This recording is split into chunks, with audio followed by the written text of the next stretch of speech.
O, diretso natin kay Idol. Idol! O, Chari! Baka naman pwedeng pasamahan nyo sa amin dito. Baka pwede may gatid ng tulong dito. Okay, pag-shopping nyo lang ako doon, no? Yung pinagsha-shopping ni Idol. Grocery lang, okay na po ako. O, samahan mo nga si Nyolo. Ipag-grocery yan! Aray ko. Pandugtong buhay lang po, Odette, Chari. Po sila sumusunod. Doon sila. Yun po atang kumukumpas sa kanila. Tingnan niyo po, lahat po ng mga post ko sa social media, kahit na napakaganda po yung mga accomplishment ko, achievements po na ipopost ko po sa social media, nandun agad yung mga trolls ng DDS. Tama. Nandun po yung nangaasar, hindi ko naman po pinapansin. Ito po base po sa sinasabi ng aking mga taga-coms. Kasi ako po, hindi naman ako nagbabasa na at nanonood sa social media dahil alam ko naman po mangyari.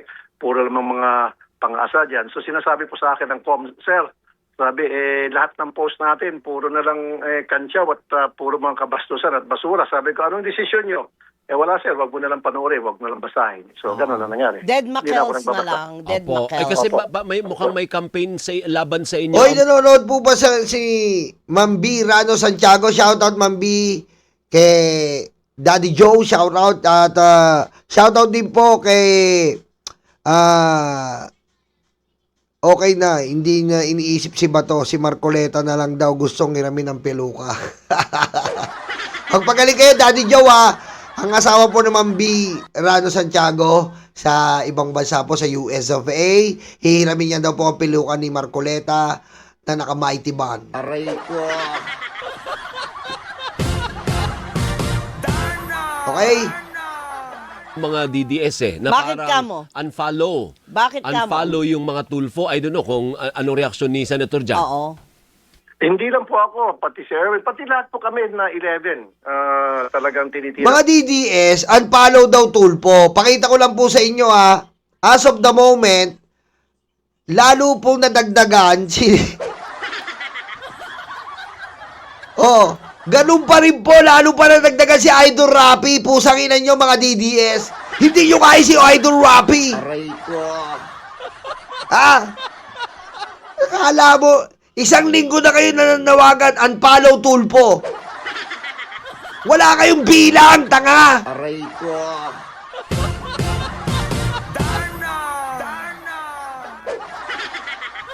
Wala kayong bilang dito, unfollow tulpo. Oo, nabawasan ba? Ilang gagarampot lang kayo sa populasyon. Ayan o. Ayan pa rin si Idol, hindi kayo nabawasan.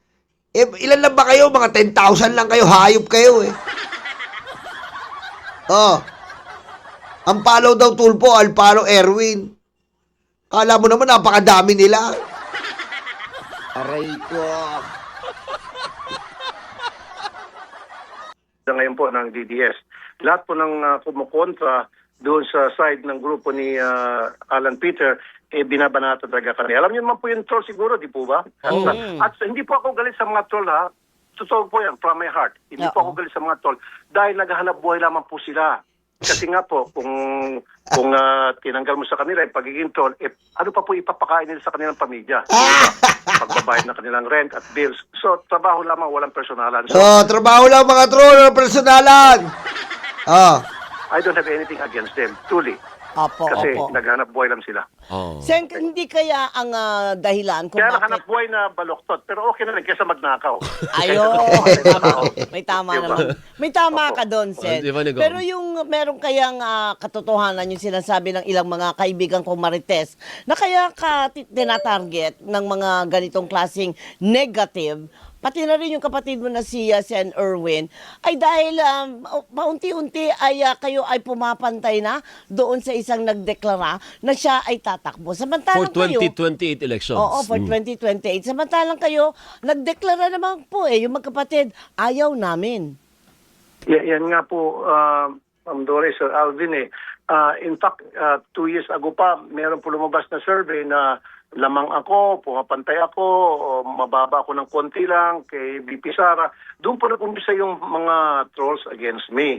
Nung hindi pa po lumabas yung mga survey na yan, wala po nagtutroll sa akin. Maging kay Erwin ngayon, recently, nung gumaganda yung survey ni Erwin. Kaya nga po, sinasabi ko palagi namin ni Erwin na sa mga survey companies na huwag niyo na po kami idamay sa mga survey niya because we're not interested. So yung ibang tao na lang na sa tingin nyo na talagang may balak tumakbo. Nandiyan naman si Sen Risa, nandiyan si Sen Bam, nandiyan si Ma'am Lenny o Mayor Lenny. Ang dami po ma-interesado. Nandiyan po si Mayor Magalong, nandiyan po sino pa, Senator Trillanes. There's so many of them who are willing. So sila ilagay sa survey, wag po kami. Nandiyan pa si Secretary John Vic Remulla Oo. na Pwede, pwede pero- naman din maging pambato ng Malacanang. Pero Sino Sen, pa ba dyan? bakit ayaw po ninyo? Naku sir, sakit sa ulo lamang po yan. I'm very happy and contented dito po sa Senado na marami po akong nagagawa. Marami po ako na ipapasang batas. Marami pong mga lumalapit sa akin, nagtitiwala sa akin na nabibigyan ko solusyon yung kanilang mga problema. Nais ko pala i-take this opportunity na sinabi ni Pulong na ako raw ay pang-away asawa lang daw mga ginagawa kong pagsusolve na problema. Para sa informasyon ni Pulong at ng mga taga Davao, marami na po ako manasolve ng mga problema sa Davao na Patay. imbis na lumapit po sa kanila, pupunta po all the way from Davao, bumibiyahe po sa RTIA Action Center. Dito. Oh, yari ka ngayon, Pulong! Ang ina, puro ka nakaw eh. Oh, puro ka nakaw. Si Idol Rapi, may nasolusyon na yan sa Davao. Aray ko.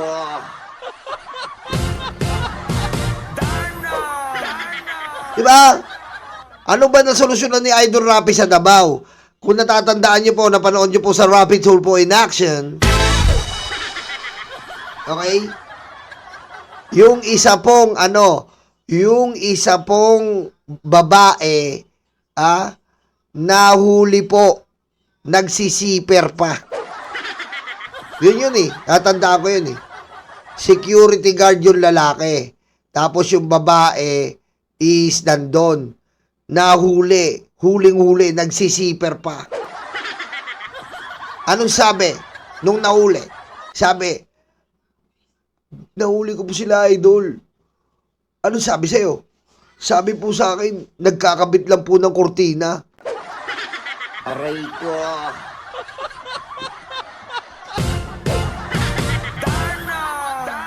Diba? Nahuli po si lalaki. Biro mo po, nag-aeroplano. Natandaan ko yun eh. Nag-aeroplano pa yung lalaki. Nag-aeroplano po siya. Dito po siya nagtatrabaho sa Manila. Nag-aeroplano pa siya. Nagpaalam siya. Naggulat yung boss niya. Nagpaalam siya eh. Putik, 10,000, 15,000 yata yung binok niya na aeroplano papuntang, hindi Davao dahil po butuan siya eh.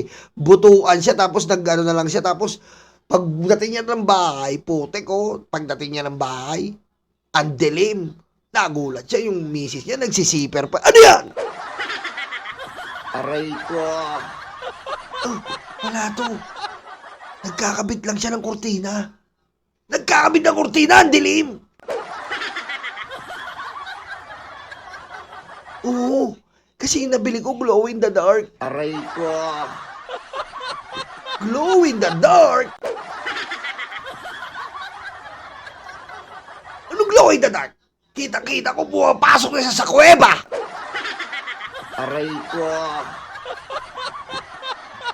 Pinapasok niya yung masulasok na kuweba. Aray ko. Hindi kortina yan.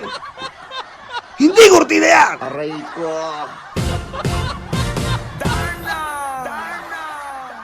Diba? Eh, ikaw, Pulong.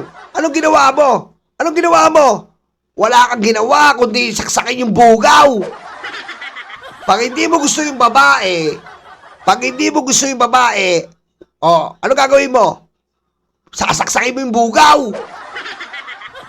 Paano ka magugustuhan ng babae? Kung 1,000 lang binibigay mo, dahil mo nanakaw, 51 billion. Sa Mandaluyong at nabibigyan ko ng solusyon at kung titingnan po ni Pulong at lahat ng mga nagsasabing pang-asawa lang ang susolve ko ng problema, may resibo po yan sa YouTube. by the thousands and hundreds of thousands every day, iba't ibang klaseng problema. Particular po sa labor. Ang dami ko na po na problema sa labor. By the hundreds pupunta po dyan, nasusolve ko po after a day or two na ibibigay po sa kanila mga sweldo.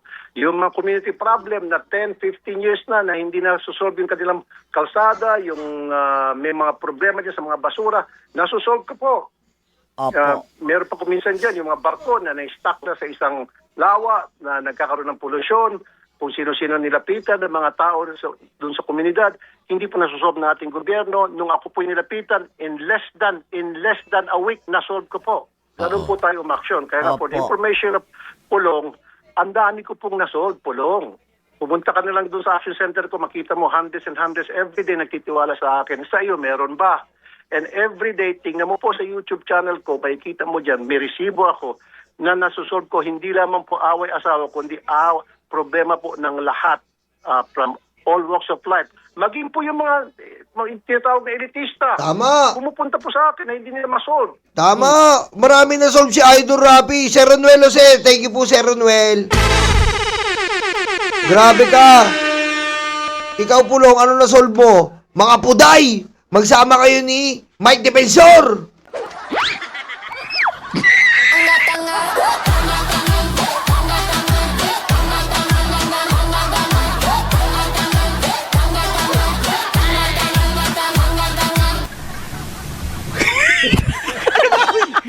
Oy, Ma'am Criselda, pare, maraming salamat po ha. Ano ba na-solve ni Pulong? Wala po na-solve yan.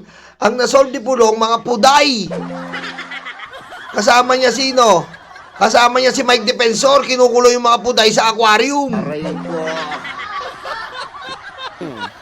From up to bottom, lumalapit po sa atin yan at nabibigyan ko solusyon at hindi naman po ako nagsasalita dahil gusto ko lang magsalita. Yan po yung may resibo, yan po ay nasa YouTube channel ko po. Kaya nga inabot tayo ng ganito kataas na subscription na 30 million because nakitiwala sila sa atin. Oo, tsaka si Idol, na-resolve yan nga eh. Sabi nung babae, oh.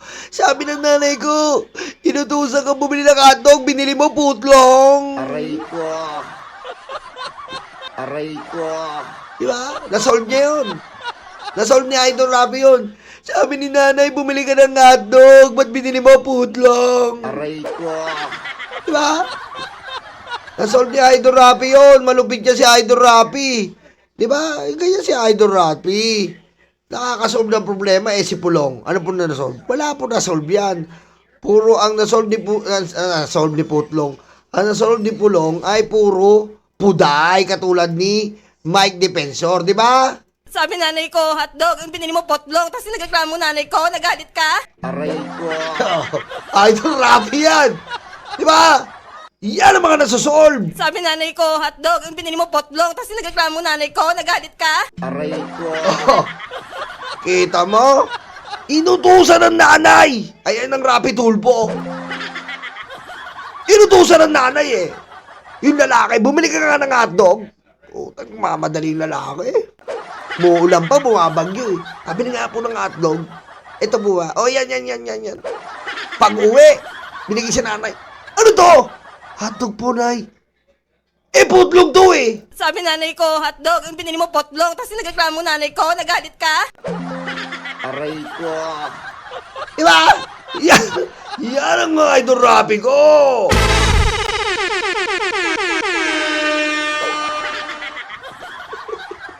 Yun na po yun. And then may mic. Ay, Oo, pahabol oo. na lang, Sen. So, Yes, ma'am. ano ang pwedeng magpapalit ng isipan mo para tumakbo? Wala po talaga. Idol, alam ko naman yun eh. Alam ko yun. Hindi pa ngayon. Alam ko yan. Idol, alam ko yan. Hindi pa ngayon. Mainit pa eh. Hindi pa ngayon. Aray ko. Alam ko yan, Idol. Happy na po ako sa pagiging senador. Maganda po yung nagagawa ng aking tanggapan sa Senado. Marami po tayo nagagawang trabaho. Bakit pa po ako pupunta sa much higher office na yan po'y sakit sa ulo lamang at tayo po'y agad tatanda. Sabi ko nga po at ng wife ko, halos lahat ng presidente, pag-retire nila, it's either sila po'y nagkakasakit o nakukulong at kung ano pang problema dumarating sa kanila, wag na lang. ako po, magre-electionist na ako. After that isang term, mag-retire na po ako. Malakas-lakas pa po ako, mayawa ng Panginoon. Makakapag-travel pa po tayo at makapaggawa ng mga trabaho sa farm.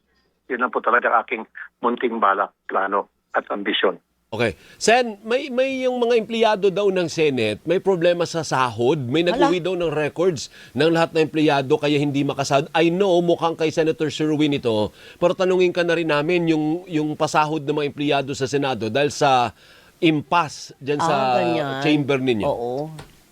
Yan po, hindi masyado ako sure tungkol dyan. Pero what I'm sure about is si acting SP Win lamang po ang nabigyan ng otoridad, ng executive at ng HOR na para magpirma ng mga cheque, ng mga voucher at yung pirma lamang po ni SP, acting SP Sherwin ang i-honor ng Land Bank at Tama. lahat ng mga bangko na under sa gobyerno ang i-honor lamang Wala na. yung signature. Wala nila. na Cayetano.